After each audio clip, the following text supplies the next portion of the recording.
مرحبا يا أصدقائي، كيف حالكم اليوم؟ أتمنى أن تكونوا بخير وصحة جيدة. أنا معكم حذيفة زياد، وهذه كتبي التي قرأتها وهذه النباتات المفضلة. هل سألت نفسك لماذا لا تختنق أثناء وجودنا في السيارة؟ عندما يكون المحرك في وضعية التشغيل يقوم جهاز التكييف بتدوير الهواء داخل السيارة. إن لم يكن المحرك يعمل والنوافذ مغلقة ونمت في السيارة مثلا لن تختنق.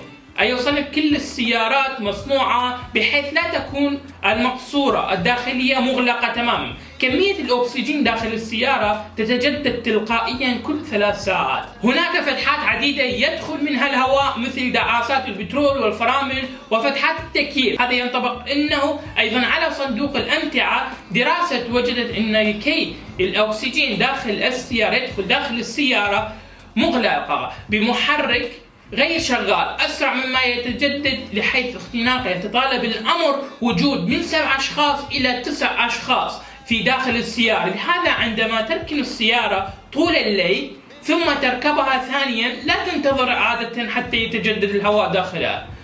يعني مثل ما شفتوا هذه الصورة مقابلكم، فهذه أماكن مفتوحة يدخل فيها الأكسجين.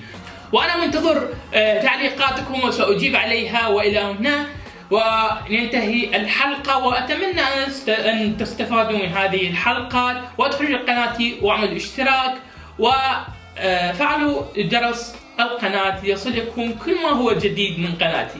وإلى هنا، مع السلامة.